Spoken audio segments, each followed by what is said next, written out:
မင်္ဂလာရှိသောနေ့ရက်လေးဖြစ်ပါစေ။ဩဂတ်လ3ရက်နေ့မှာကျွန်တော်ကြားနာခွင့်အယူကြမယ်သတင်းစကားရဲ့ခေါင်းစဉ်ကတော့လက်ဝါးကတိုင်နဲ့အသေးခံသောရွေးနှုတ်ရှင်ဆိုတဲ့ခေါင်းစဉ်ပဲဖြစ်ပါတယ်။ရှေးစွာဆက်ကဆူတောင်းကြပါစို့။ခေါင်းစဉ်မနဲ့ရှိတော်မူသောဖခင်ဤနေ့ရက်တင်တဲ့တကွကရရှင်နှုတ်ဘတ်တော်မြတ်ကိုကြားနာခွင့်ပေးသည့်အတွက်ကျေးဇူးတင်ပါတယ်။ကရရှင်နှုတ်ဘတ်တော်မြတ်ကိုအကောင်းဆုံးနားလည်သဘောပေါက်နိုင်ဖို့ဉာဏ်ပညာနဲ့တတနဲ့လိုက်လျှောက်သက်ရှင်နိုင်ဖို့ရန်အတွက်ဝိညာဉ်ခွန်များပေးတော်မူပါ။ယေရှုခရစ်တော်ဖခင်နာမနဲ့ယုံသေးစွာဆုတောင်းပါ၏ပါအာမင်ကျွန်တော်နှလုံးသွင်းမနှုတ်ဘတ်တော်မြတ်ကတော့တမန်တော်ဝတ္ထုခန်းကြီး26အငယ်28မှာတွေ့ရပါတယ်အဂိပ္ပမင်းကလည်းတင်သည်ဖျားယောင်းသွေးဆောင်သောအဖြစ်ငါသည်ခရိယန်ဖြစ်လူပြီဟုပေါလုအားပြောဆို၏တရားဆုံးဖြတ်ရာခမ်းမရှိလူအားလုံးရှင်ပေါလုရဲ့အတွေ့အကြုံတွေအကြောင်းတင်ဆက်ပုံကိုတအံ့တော်နားထောင်နေကြပါတယ်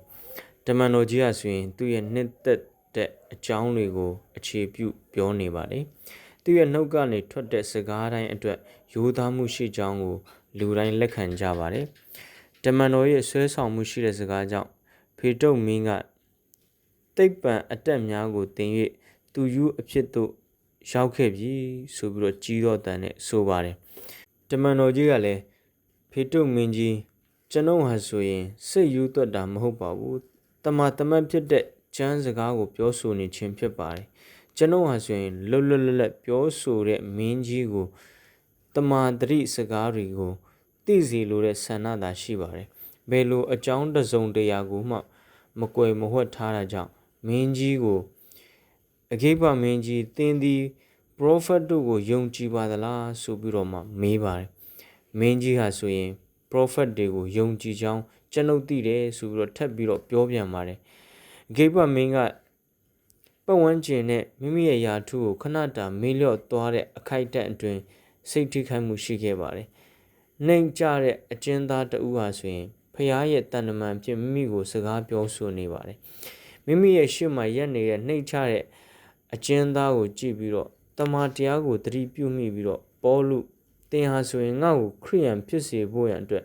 ဆွဲဆောင်နေခြင်းကြောင့်ငါဆိုရင်ခရိယန်ဖြစ်လို့ပြီဆိုပြီးတော့မှစိတ်ရလက်ရပြန်ပြောပါတယ်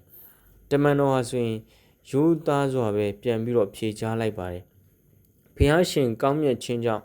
မင်းကြီးတာလည်းမကပါဘူးကြားနာရတဲ့သူတိုင်းကျွန်တော်လိုမျိုးခြေနှောင်ချင်းကနေလွတ်မြောက်ဖို့ရန်အတွက်ပဲဖြစ်ပါတယ်ဖေတုတ်အဂိပနဲ့ဘာနိတ်တွေဟာဆိုရင်တမန်တော်ကိုခြေနှောင်ထားတဲ့တန်ကြိုးဟာဆိုရင်တရားမျှတတယ်လို့မြင်ကြပါတယ်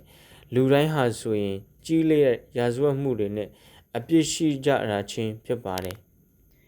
အဲ့ဒီနေ့ကြီးမှာအပြစ်ရှိတဲ့သူအားလုံးဟာဆိုရင်ခရစ်တော်အဖြစ်ကယ်တင်ခြင်းအကြောင်းကိုကြားသိရကြပါတယ်ကယ်တင်ခြင်းကိုရယူဖို့ရန်အတွက်ကမ်းလှမ်းချက်ကိုသိရှိရပါတယ်အ ਨੇ ဆုံးလူတဦးဟာဆိုရင်ခရစ်ယာန်ဖြစ်လို့ပြီလို့ဝန်ခံခဲ့ပါတယ်ဒါပေမဲ့အဂိပ္ပဟာဆိုရင်လက်ဝါးကားတိုင်းမှာအသေးခံတဲ့ရွေးနှုတ်ရှင်ကိုလက်ခံဖို့ညှင်းဆန်ခဲ့ပါတယ်ကမ်းလှမ်းထားတဲ့ဂရုဏာကိုညှင်းပယ်လိုက်ပါတယ်ရှင်ဘုရင်ရဲ့စူးစမ်းလိုတဲ့စိတ်ကဆိုရင်ကျဉ်းနှံ့မှုရရှိပြီးတော့ထိုင်ခုံကနေထပြီးတော့မြင်းမြန်းခြင်းကိုအဆုံးသတ်လိုက်ပါတယ်စီဝေးနေကြတဲ့အချိန်မှာတမန်တော်ကြီးကိုဤသူဟာဆိုရင်သေဒဏ်ထိုက်တဲ့အပြစ်နဲ့ချုပ်နှောင်ခံရမယ့်အပြစ်တစုံတရာမရှိဘူးလို့ပြောဆိုပါတယ်ပုံမဆင်ခြင်းစရာအကြောင်းအရာကတော့ဖျားသခင်ရဲ့ဖိတ်ခေါ်ချက်ကိုကျွန်ုပ်တုတ်ပြန်လူနီးပါးဖြစ်ခဲ့ပါသလားဆိုတဲ့အကြောင်းအရာပဲဖြစ်ပါတယ်ဒီကနေ့ကျွန်တော်ဆင်ခြင်ခွင့်ယူကြမယ့်သတင်းစကားအကြောင်းအရာဒီလောက်ပဲဖြစ်ပါတယ်။ဂျာနာတော်သူရောက်ချင်းစီတိုင်းမှာဖျက်ရှင်ကောင်းခြင်းမင်္ဂလာတော်လောင်းချပေးပါစေ။အာမင်။